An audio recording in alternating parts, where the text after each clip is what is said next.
Me da gusto estar participando en esta 15ª Semana Internacional de la Estadística y la Probabilidad 2022. Hoy les voy a platicar de cómo aplicamos el modelo lineal generalizado en el análisis de propiedades del suelo de dos comunidades del municipio de Atlisco. Este equipo se conforma por la doctora Gladys Linares Fleites, el doctor Víctor Tamariz Flores y su servidora Verónica Denise Ánima Serrano. Todos provenimos del Instituto de Ciencias de la UAP, es decir, del ICUAP. Abajo coloqué nuestros correos electrónicos por si gustan hacernos alguna observación, sugerencia, si tuvieran alguna duda o cualquier comentario. Entonces veremos a continuación una breve introducción para pasar a algunos aspectos de la modelación estadística, del modelo lineal y del modelo lineal generalizado, para después ver la relevancia de este estudio, aplicación, resultados, conclusiones y nuestras referencias. Y quiero empezar haciendo énfasis en que un modelo nos ayuda a analizar, a describir, a simular o explicar un fenómeno. Y en materia estadística, estos se expresan de forma matemática.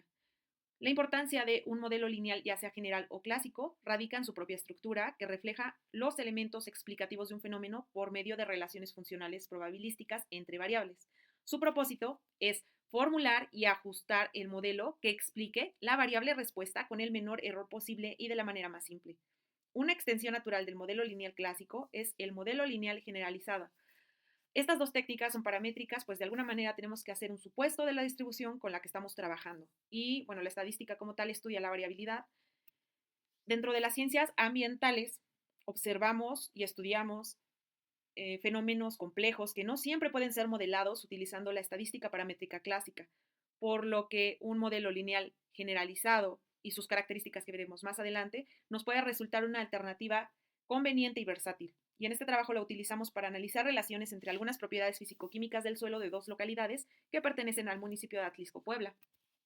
En cuanto a la modelación estadística, un modelo, como ya dije, pues pretende explicar, y en este caso explica la variación de una respuesta a partir de la relación conjunta de dos fuentes de variabilidad, una de carácter determinista, que es el componente sistemático, y otra aleatoria, que es el componente aleatorio o error.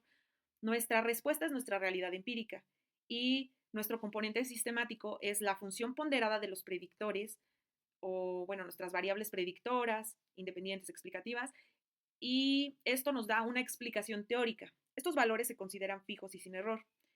El componente aleatorio o error nos muestra la diferencia entre los datos y el modelo. Para hacer la modelación estadística seguimos los siguientes pasos. Hacemos una especificación del modelo teórico. Aquí tiene que caracterizarse por ser simple, integral y por buscar la reducción del error al máximo. En la estimación de los parámetros vemos los coeficientes del modelo. En la valoración del modelo tenemos un nivel de discrepancia en donde se acepta o se rechaza y después podemos hacer la evaluación de los supuestos de normalidad, linealidad, homocelasticidad, independencia. Para con ello interpretar el modelo. Todas estas etapas de manera integral nos llevan a aceptar o rechazar el modelo. En cuanto al modelo lineal, los procedimientos principales y más representativos son la regresión lineal, el ANOVA y el ANCOVA. Y estos modelos lineales se basan en los siguientes supuestos.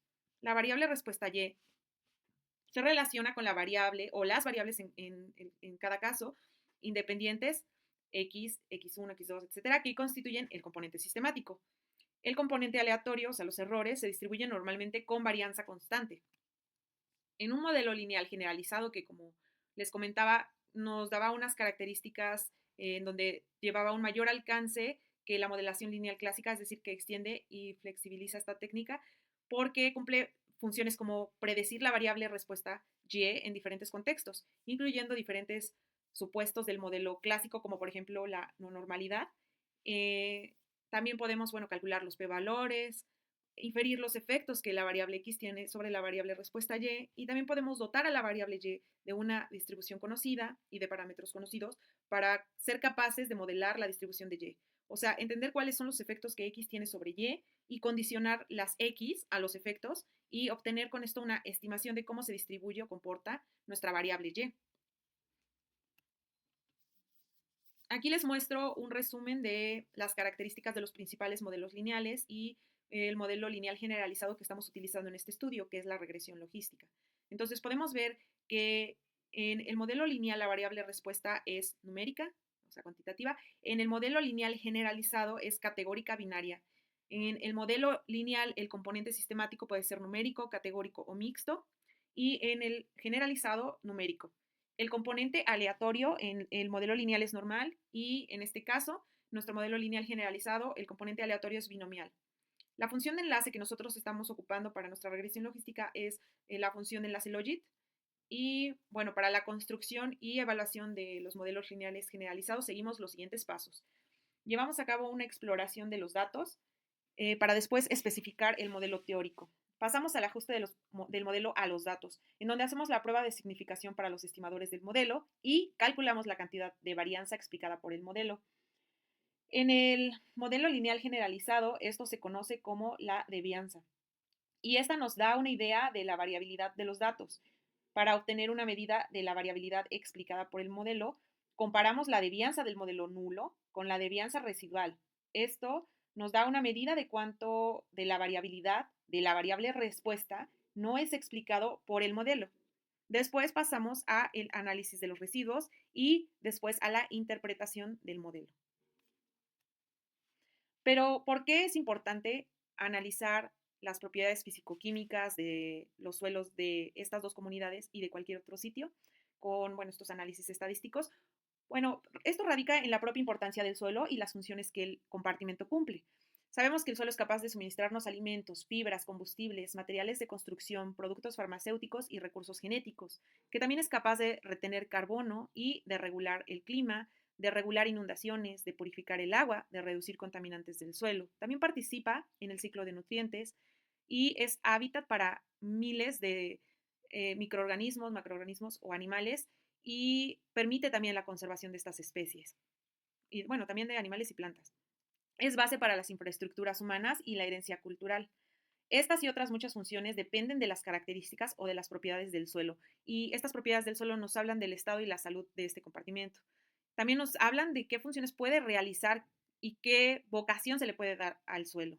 Entonces, en las dos localidades de estudio que pertenecen al municipio de Atlisco, en donde su principal uso de suelo es agrícola, entonces podemos ver la importancia que tiene, por ejemplo, la materia orgánica para la fertilidad y las propiedades que evaluamos para ver su capacidad para cumplir con esta vocación agrícola. Nosotros utilizamos el software R Commander ya que es un lenguaje de programación estadístico gratuito que es intuitivo y de fácil manejo.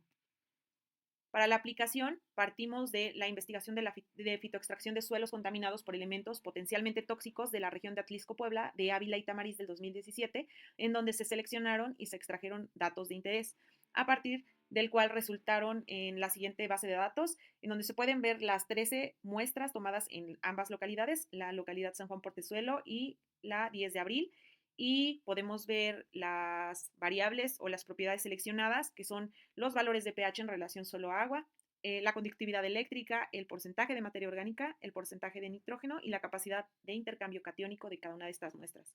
A partir de ello, hicimos un estudio exploratorio de datos. Aquí podemos ver los puntos de muestreo para este análisis, también tomado de la investigación de fitoextracción de suelos contaminados. Entonces, este análisis exploratorio de datos lo comenzamos con el análisis de correlación y esta es la salida del software, nuestra matriz de correlación, en donde es observable que existe alta correlación positiva entre la materia orgánica y el nitrógeno y existe también alta correlación negativa o inversa entre la materia orgánica y el pH y el nitrógeno y el pH.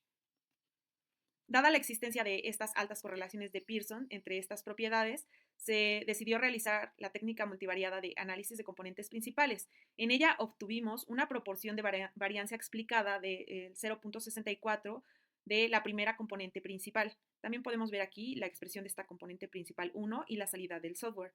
Entonces tenemos esta proporción acumulada del 0.64 con esta única componente principal 1 y decidimos representar gráficamente los datos obtenidos del análisis de componentes principales, donde utilizamos el método gráfico bplot. Este método gráfico tiene muchas virtudes, ya que principalmente nos permite ver tanto a las variables como a nuestros individuos, en este caso nuestras 13 muestras, en una misma gráfica. Con esto nos es posible identificar las propiedades predominantes en los suelos de cada muestra y por tanto de cada localidad. Aquí puse que del 1 al 6 son la localidad San Juan Portezuelo, entonces podemos ver bien definido ese perfil de suelo, o sea, podemos ver que existen perfiles bien caracterizados. También del 7 al 13 podemos ver a la localidad 10 de abril. Aquí, por ejemplo, podemos ver cómo existe un mayor porcentaje de materia orgánica y de nitrógeno en esta localidad, en la localidad 10 de abril, y en la localidad San Juan Portezuelo podemos ver mayores valores de pH, por ejemplo. Otra virtud de esta gráfica es que con los ángulos podemos ver diferentes tipos de correlaciones. Ángulos agudos nos hablan de una alta correlación. Entonces acá podemos ver una alta correlación positiva entre la materia orgánica y el nitrógeno. También los ángulos obtusos nos hablan de una alta correlación negativa. En este caso, por ejemplo, el pH y la materia orgánica tienen este tipo de correlación inversa o negativa. También podemos ver no correlaciones, por ejemplo, entre la capacidad de intercambio catiónico y la conductividad eléctrica. Y bueno, pues ya vimos que lo más importante es que aquí pudimos hacer una caracterización, una diferenciación entre estos dos perfiles de suelos de estas dos localidades. Después hicimos un modelo teórico de regresión logística. Y recordemos que normalmente en este modelo las relaciones entre pi de x y x son no lineales, de modo que el cambio en x tiene menor impacto cuando pi está cerca de 0 o de 1 que cuando pi está más cerca de la mitad del rango. La relación habitual tiene forma de curva, en forma sigmoidal. Nosotros consideramos a la variable respuesta y, ya que bueno, pues es categórica binaria, a las dos localidades. San Juan Portezuelo fue considerada éxito y 10 de abril fracaso. Y por otra parte, nuestras puntuaciones de nuestro componente principal 1 fueron nuestra variable independiente. Los resultados y salidas del software son los siguientes. Bueno, dentro de nuestro ajuste y evaluación del modelo, aquí en la tabla del ajuste, podemos ver cómo, bueno, se observa que los estimadores en el intercepto resultaron ser de 0.36 y en nuestra pendiente, o bueno, nuestro componente principal 1 de 0.94, es decir, casi llega a 1. Cuando se analiza la bondad del modelo, se ve que es un buen modelo y es bien explicado por ese estimador, que casi llega a 1, ya que este componente principal 1 o pendiente significativo explica el modelo. Además, el p-valor, que es de 0.02, resulta menor que el alfa. Entonces, bueno, pues podemos ver que es un buen modelo y por los resultados significativos de la variable del componente principal 1 a los niveles de significación 0.10 y 0.05 respectivamente, permiten predecir el comportamiento de las dos comunidades bajo estudio. Aquí podemos ver las dos ecuaciones resultantes que utilizan a los estimadores del intercepto y de la pendiente. Y bueno, acá vemos a nuestros gráficos, nuestro gráfico de residuos contra valores predichos y el gráfico de normalidad de los residuos, también salidos del software Recommander, en donde es posible observar que existe homogeneidad de varianza por la nube de puntos, en donde todos los datos sí se encuentran entre -2 y 2. Se cumplen pues, los supuestos del modelo y bajo la transformación también se sigue la normal. Por lo que llegamos a las siguientes conclusiones. El modelo lineal generalizado con componente aleatorio binomial y función de enlace logit permite caracterizar y predecir el comportamiento de las dos localidades estudiadas, utilizando la primera componente principal como variable independiente del modelo establecido. Esto fue posible gracias a el previo análisis exploratorio y después pasamos a hacer la regresión logística dentro del modelo lineal generalizado, lo que nos ayudó a corroborar que la comunidad 10 de abril se presenta un mayor porcentaje de materia orgánica y de nitrógeno que en la localidad San Juan Portezuelo, y esto nos habla de la capacidad para cumplir con su vocación agrícola, ya que la materia orgánica y el nitrógeno se ven involucrados en la fertilidad del suelo. Estas son nuestras referencias y bueno, no queda más que agradecerles y quedo atenta a todas sus observaciones, sus dudas o sus sugerencias. Gracias.